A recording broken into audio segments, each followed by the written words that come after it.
नर्मदे हर सुबह हो गई। अब बढ़ेंगे आगे क्योंकि अब हमको ओंकारेश्वर की तरफ निकलना है। ये 15 मिनट हो गए। देखो ये इनका पूजा ग्रह है, मतलब इसमें सामान रखते हैं पूजा का, और ढोलक और हारमोनियम ये जो मुझे बहुत पसंद है। तो मुझे मौका नहीं मिला कि मैं इसको बजा लेता, लेकिन ठीक है चलिए नर्मदे हर बढ़ते हैं आगे। नर्मदे हर तो देखो यहाँ पे भी एक पलास का पेड़ है और इसका फूल बहुत खूबसूरत होता है, बहुत ही। त्वचा रोगों के लिए इसकी दवाई भी बनती है।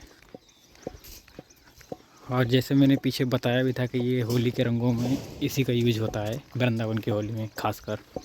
वैसे तो किसी भी प्रकार का रंग बनाना हो तो इसका यूज कर सकते हो, चाहे वो कहीं भी होली हो या किसी और चीज़ में यूज करना हो, लेकिन मैक्सिमम जगह पे होली में ही यूज होता है। इसके और बहुत औषधीय गुण हैं। इसके पत्ते से पत्तल बनती थी जिसमें हम और आप सब भोजन पाते हैं। इसकी छाल भी काम में आती है, स्त्रियों के काम में विशेषकर आती है। इसके बीज तो एक औषधीय गुण वाला पौधा है जो कि बहुत खास है। नर्मदे हर, इसे त्रिपात्र का भी पेड़ बोलते हैं क्योंकि इसमें 3 पत्ते होते हैं। और बचपन में जब हम बर्फ़ चाट वगैरह कुछ खाते तो इसी के पत्ते में देते थे वो। जय हो। ये चिड़िया बहुत अच्छी लग रही है मुझे।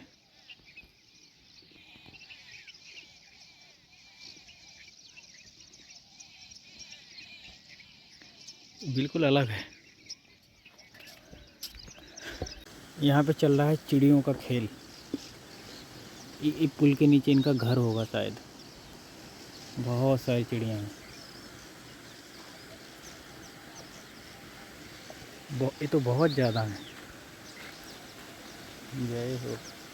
इधर एक झाल टाइप बनी है, झाल बोलते हैं हम, छोटे छोटे पानी जहाँ पे रोकते हैं ना उसको झाल बोलते हैं हमारे इधर। जय हो।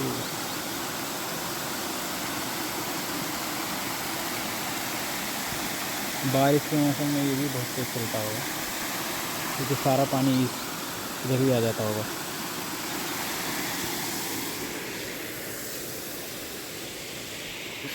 अभी भी सूर्य नारायण दिख नहीं रहे, हल्के हल्के दिख रहे हैं। उसका कारण ये है कि बादल है हल्का हल्का।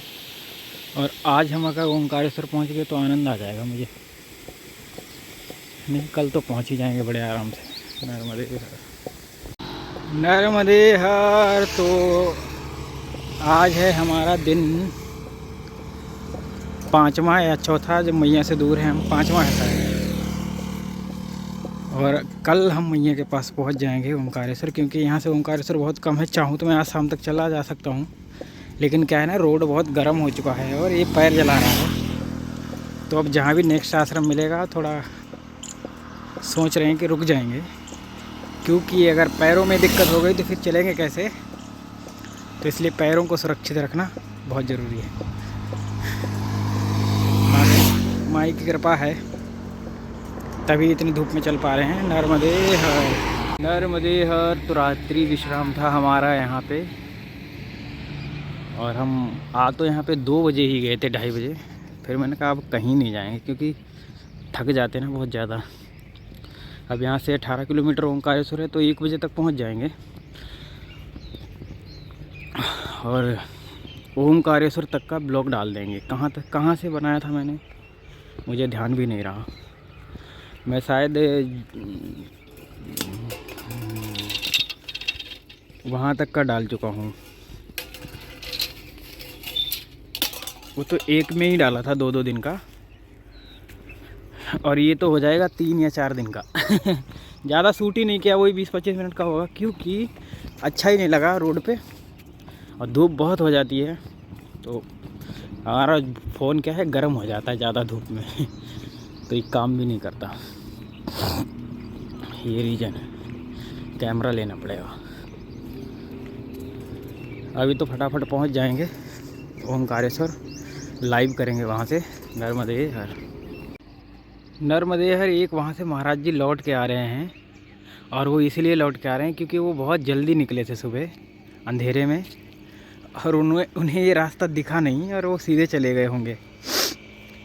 और कई लोग मुझे लौट के आते हुए दिखे थे इनमें के। तो हर जगह जल्दी चलना ठीक नहीं होता है, कहीं कहीं थोड़ा लेट भी चलना चाहिए। मेरा तो नियम है कि सूर्य दिखता है तभी चलते हैं, उससे पहले नहीं चलता मैं, क्योंकि और वो सही तरीका भी है। सूर्य भगवान जब तक उदय नहीं होते हैं तब तक हमारा परिक्रमा में तो चलना अच्छी बात नहीं है। हालांकि धूप है, मैं नहीं कहता कि मत चलो, लेकिन इतना भी ध्यान रहे कि रात में तो कुछ दिखता भी नहीं है, अंधेरे में सांप वाँप भी हो सकता है, इच्छू विच्छू भी हो सकता है। और जो नंगे पैर चलते हैं उनके लिए बहुत बड़ी मुश्किल है कि रोड पे ना छोटे छोटे ये शीशे के टुकड़े पड़े होते हैं कांच के, तो वो तो दिन में भी खतरा है, लेकिन रात में तो दिखेंगे ही नहीं। दिन में तो दिखता है कि हाँ यहाँ पे है तो बच के निकलते हैं, रात में कैसे बचोगे? तो ये समस्या हो जाती है। नर्मदे हर, नर्मदे हर। तो यहाँ पे बहुत ही ज़्यादा पलाश खिला हुआ है, यानी कि टिशू, और बगल से हमारे मैया बह रही हैं। अब आप लोग कह रहे होंगे ये मैया कैसे हैं? एक्चुअल में ये मैया का ही जल है, जो कि नहर के स्वरूप में है। लेकिन मैया की जो मुख्य धारा है, जो प्रवाह है, वो भी आज हमको देखने मिल जाएगा, क्योंकि अब हम बस कुछ ही दूर है पीछे, 2-3 घंटे में पहुंच जाएंगे। जय हो जाएगी मैया की, कृपा हो जाएगी, सब काम बन जाएंगे। मुर्गा बोल रहा है इस गांव में, नर्मदे हर, नर्मदे हर। तो गेहूं जो है ना पूरा पक गया है, कटने वाला है ये। और हम चले नहर के किनारे किनारे, और हमको एक बगुलामुखी मैया का मंदिर पड़ेगा आगे, बागेश्वरी माता, बगुलामुखी नहीं, बागेश्वरी माता पड़ेगा। तो फिर वहाँ तक, मतलब वहाँ से जितना हम चल के आए हैं वो आधा हो जाएगा। आज जहाँ रुके थे 9 किलोमीटर होगा वो यहाँ से, जहाँ से मैं चला। तो बहुत जल्दी पहुँच जाएंगे हम, ज़्यादा समय नहीं लगेगा। सूर्य बहुत खूबसूरत लग रहे हैं आज। नर्मदे हर, नर्मदे हर। तो ये है बागेश्वरी माता मंदिर, और अब हम पहुँचेंगे यहाँ से 7-8 किलोमीटर बचता है शायद ओंकारेश्वर। तो आज आराम से पहुँच जाएंगे बढ़िया से। और यहाँ पे लिखा तो ये है कि ये शक्तिपीठ है। जय हो। तो ये दुर्गा मैया है यहाँ पे।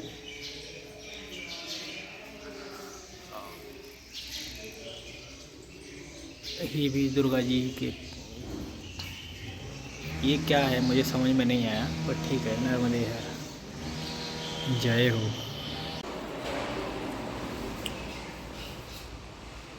तो यहाँ पे है महादेव जी।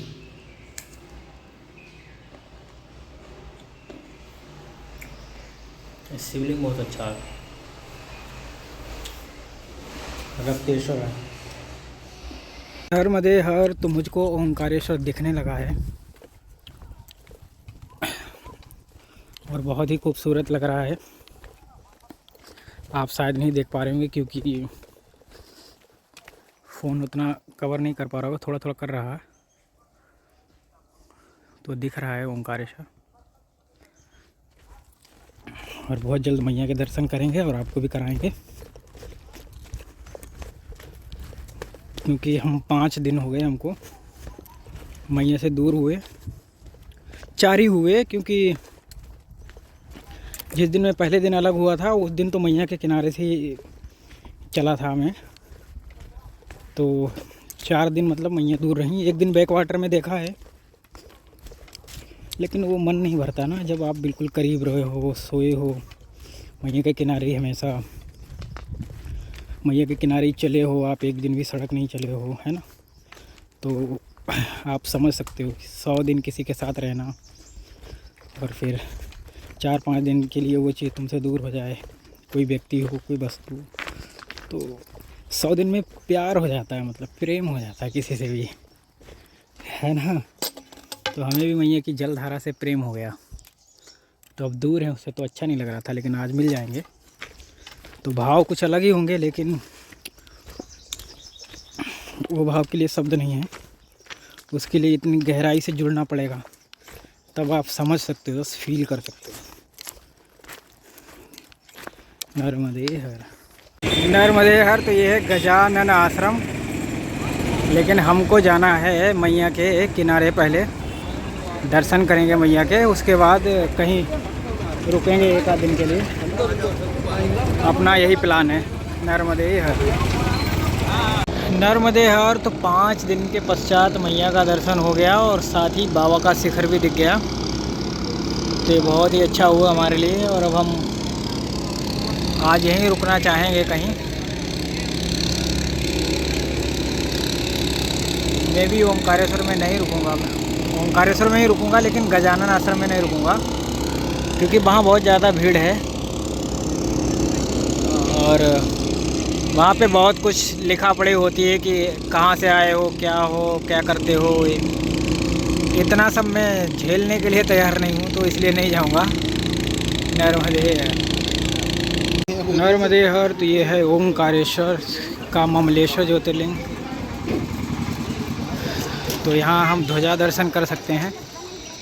जय हो नर्मदे हर। सामने दिख रहे हैं महाराज जी ओंकारेश्वर भगवान। तो हमको बढ़ना है आगे। नर्मदे हर। हम आ गए हैं मैया के बिल्कुल किनारे। इधर से उधर बहुत शोर है, इधर सोचा थोड़ी शांति होगी, लेकिन इधर भी काफ़ी लोग हैं। बढ़ेंगे आगे। नर्मदे हर। तो वो है ओंकारेश्वर महाराज जी, जिनके शिखर दर्शन आपको हो पा रहे होंगे। यहाँ पे भगवान शंकराचार्य जी दिख रहे होंगे आपको, उनकी बहुत ही विशाल मूर्ति है। और हम बढ़ेंगे अपने मैया के किनारे किनारे आगे, क्योंकि हमारी यात्रा यहीं से प्रारंभ हो जाएगी। और आज तो मेरा रुकने का मन है कहीं पे, देखते हैं रुकने की व्यवस्था बनी तो रुकेंगे, नहीं तो मैया के किनारे टेंट लगा के रुक जाएंगे, क्योंकि अब अपने पास सुविधा है। जय हो नर्मदे हर। तो मेरा सजेशन ये है कि जितने भी ये नाव चल रहे हैं, ये सारे के सारे CNG वाले मोटर लगने चाहिए इनमें, क्योंकि इनसे बहुत ज़्यादा शोर हो रहा है। और शोर ये मालूम इसलिए पड़ता है ज़्यादा, क्योंकि दोनों तरफ पहाड़ी है, तो जो मैया हैं ये बीच से निकल रही हैं, इसलिए भी थोड़ी आवाज़ बहुत ज़्यादा सुनाई पड़ती है।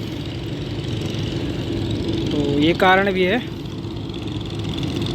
तो मेरे हिसाब से तो CNG वाले इंजन रख जाने चाहिए इनमें। और पहली बात तो इंजन की ज़रूरत ही नहीं है, ऐसे नाव से चलाओ। पर बात यह है कि यहाँ पे तेज़ बहाव होता है, तो नाव हाथ से काम नहीं करेगी, चाकू से। नर्मदे हर, नर्मदे हर। तो 5 दिन के बाद हम 2 घंटे हो गए मैया के पास बैठे बैठे। हमको अच्छा लग रहा है मुझे भी। और मैं बैठा हूँ यहाँ पे, और वो है ओंकारेश्वर मंदिर, शिखर दिख रहा है, डैम है। आज से हमारी यात्रा शुरू होगी थोड़ी अलग टाइप की। मुझे ऐसा लगता है कि मुझे बहुत सारे बदलाव की ज़रूरत है इस यात्रा में। तो मैं वो जब मैं कल से चलूँगा तो एक अलग हिसाब से पूरा प्रॉपर अपना दिनचर्या को बदलूँगा, क्योंकि मुझे लगता है कि मैं इस 100 दिन की यात्रा में, 106 दिन की यात्रा में बहुत कुछ करना चाहता था जो नहीं कर पाया। लेकिन अब पूरी कोशिश ये रहेगी कि मैं ये कर सकूँ, है ना। तो वो मैं सोच रहा हूँ। और मैं योगा नहीं कर पाया एक्चुअली में, जबकि मुझे योगा करना चाहिए था, क्योंकि सेहत का भी थोड़ा ध्यान रहता है। और इस पथ पे अगर योगा करेंगे इस एनर्जी में, तो उसका जो महत्व है वो बढ़ जाएगा। दूसरा ये है कि ध्यान तो करता हूँ और प्राणायाम भी करता हूँ एक आध। दरअसल में हमारी कुछ 1-2 क्रियाएं हैं वो ज़्यादा हम पे हावी हो रही हैं, तो इस चक्कर में वो सब हो नहीं पाया जो मैं चाह रहा था। लेकिन अब ओंकारेश्वर से ओंकारेश्वर तक की यात्रा में मैं कोशिश करूँगा वही करूँ जो मैं करना चाहता था। सबसे पहले तो मैं ज़्यादा कोशिश करूँगा मैया के किनारे रुकने की, क्योंकि सूलपानी में भी किनारा नहीं मिलेगा और किनारे चलना संभव भी नहीं है। वैसे मैं चल सकता हूँ, लेकिन वहाँ पे क्या है कि लोग किनारे पे अलग टाइप के हैं और अंदर के लोग अलग टाइप के हैं, वो बात है। दूसरी बात ये है कि अब गर्मी बहुत ज़्यादा हो चुकी है, धूप बहुत बहुत है इधर इधर तो और ज़्यादा ही है, तो उसका भी फ़र्क पड़ेगा। तो ये सोच रहे हैं कि अब थोड़ा मैया के किनारे किनारे रह के और देखते हैं कितना चल सकते हैं अभी हम, चातुर्मास तक कहाँ पहुँचेंगे हम। मेरी कोशिश तो ये है कि कहीं जंगल में रहने मिल जाए हमें, और फिर देखो जैसी मैया की प्रेरणा रहती है, क्योंकि कसम तो मैं कुछ खाता नहीं हूँ कभी भी, संकल्प कुछ भी नहीं रहता हमारा। जहाँ पहुँच जाएंगे वहाँ रुक जाएंगे। जय हो माई की, तो चिंता काहे की। अब आज की यात्रा यहीं समाप्त होती है, और कल से अभी तो मुझे ठिकाना भी ढूंढना है कहाँ रहना है, क्योंकि मैं सारे आश्रम वाश्रम छोड़ के इधर आ गया हूँ। उधर बहुत ज़्यादा भीड़ थी, शोर था, तो मैंने कहा शांति में मैया के पास बैठेंगे थोड़ी देर, अच्छा लगेगा। तो अभी ढूंढेंगे ठिकाना, नहीं मिलेगा तो मैया के किनारे टेंट लगाएंगे, रुक जाएंगे। नर्मदे हर।